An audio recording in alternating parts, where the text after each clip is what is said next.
Hey there, welcome to a new episode of Way Out Wednesday.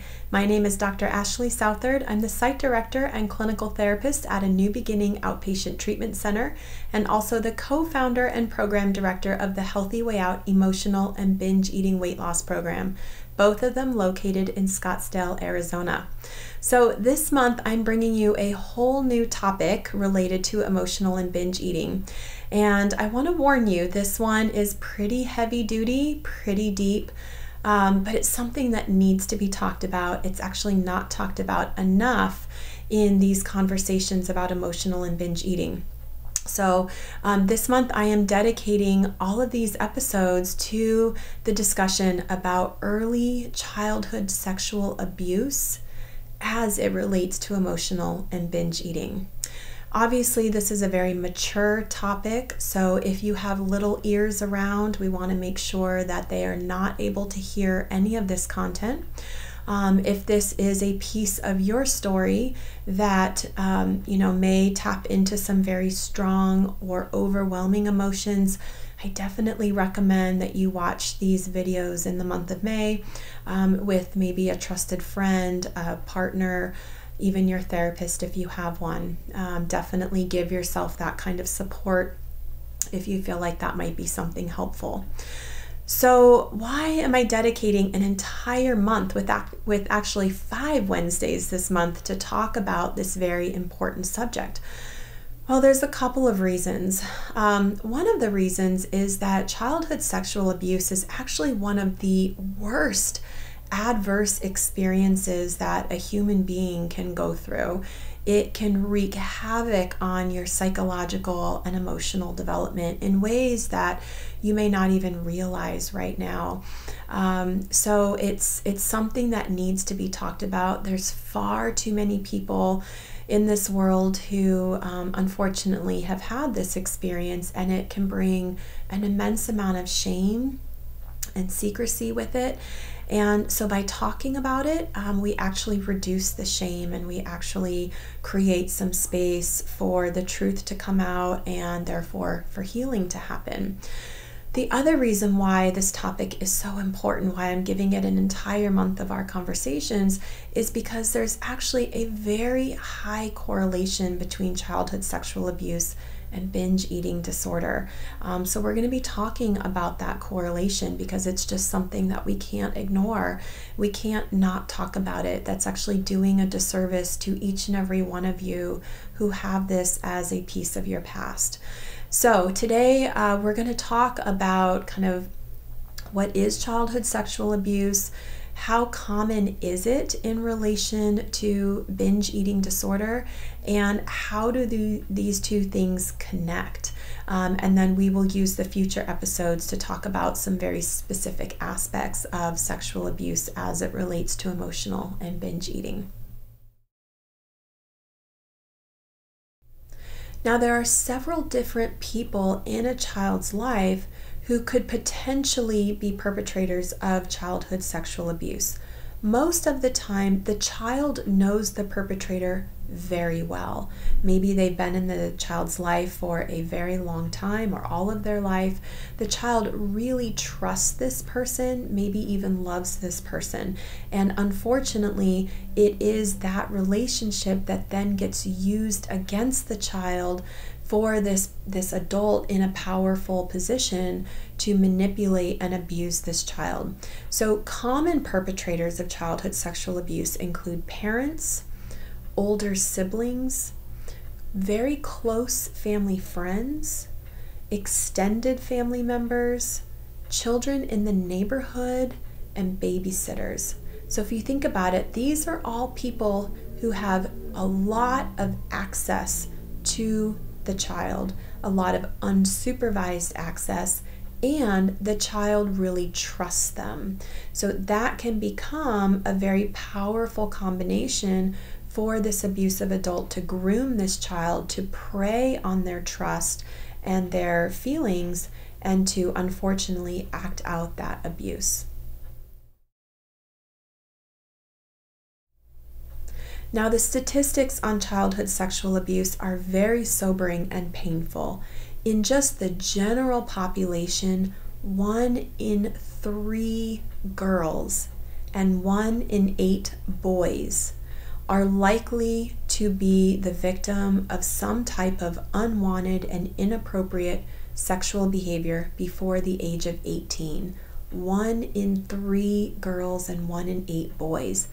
To me, that's just startling and completely unacceptable.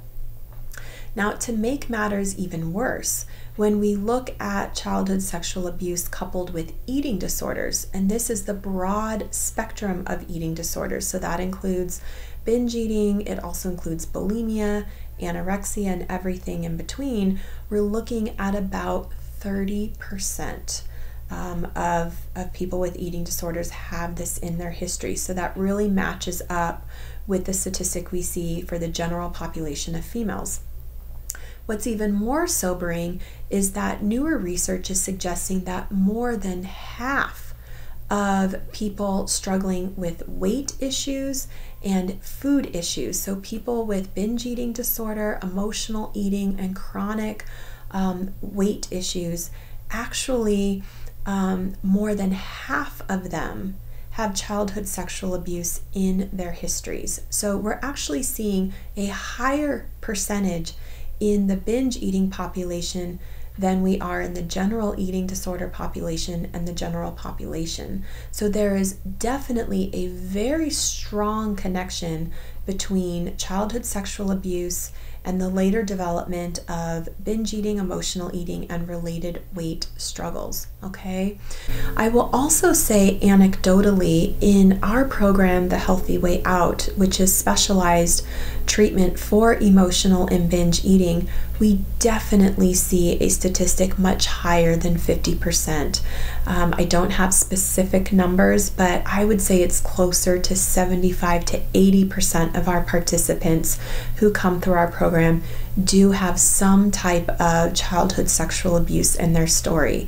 These statistics are just staggering in our program, and it's an undeniable correlation between this past experience and the development of binge eating and chronic weight struggles. So again, this is why we have to be talking about this issue. It is something that is far too common, far too prevalent. It's also incredibly shameful, and so people don't talk about it. But when we don't talk about it, then the feelings get even more profound and more shameful, and it adds to the binging and the dieting and more of the problem. So it is my sincere hope that by talking about this very difficult issue, we're actually shedding light on it. We're actually creating a space for some healthy dialogue and understanding of how this all works together. And in that space and that healthy process, you can actually start to experience some freedom within yourself and freedom from your past, which is definitely my hope for you. So what is the connection between childhood sexual abuse and binge eating disorder? Well, that's what I'm going to dedicate the next 4 episodes to, really diving deep into understanding how these two things are so intricately linked. But in a real general overview, what I will say today is that they both are body traumas. I think that the childhood sexual abuse is such a gross trauma to your physical body, to your emotional self, to your overall psychological development. And I think the binge eating disorder becomes a reenactment of that body trauma. It's another way of treating yourself poorly, violating your own boundaries, not listening to what you need and want. But the binge eating also becomes kind of a double-edged sword relative to the issue of weight. For most people who are struggling with binge eating disorder, they're also struggling with chronic weight issues. Maybe they're overweight or obese, and on one level, they're really wanting to maybe lose that weight, but then find themselves kind of sabotaging those weight loss efforts. And what we're going to talk about in a later episode is that oftentimes when we really dig down into these deep layers, there is a very powerful connection between the experience of childhood sexual abuse and the later use of weight as a protective barrier to insulate the body, if you will, from potentially being violated again. So the childhood sexual abuse is such a confusing and painful experience, such a traumatizing experience. And I would say binge eating disorder is very much the same thing. It is a confusing, painful experience that can be very traumatizing for people.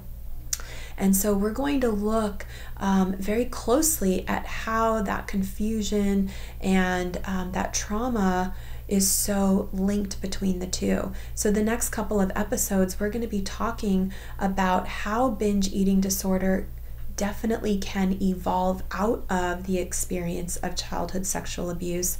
I'm then going to link it to understanding how it is related to troubles that you may have with intimacy and troubles that you may have with your weight. And then we're also going to round out this conversation by talking about how you go through the healing process to address the sexual abuse and the binge eating, because you have to do those at the same time in tandem to really get those sustainable, lasting results that you definitely want and definitely deserve. Okay, so the next couple of episodes, we're going to take deep dives into understanding all of these really important but complicated pieces. So again, I want to make sure that you are surrounded by the support that you need as we have these conversations. Just talking about this can bring up strong emotions. It can bring up strong memories. So make sure that you have close friends, maybe a partner, a therapist, people that you can reach out to and share your truth with so that you can go through your own processing as I'm providing some education about this very delicate topic. Okay? All right, so I will be back here next week. We're going to dive a little bit deeper into this subject. In the meantime, make sure you're giving yourself space to journal about this, to talk about this, create artwork, whatever works for you. Just make sure that you're getting this material outside of your body, okay? That's how we process and that's how we feel better. All right, so make it a great week. I hope that a lot of processing is able to come up for you so that you start to get that relief and that healing. And I look forward to being back here next week with you as we peel back the layers a little bit more. Okay, take care. Bye-bye.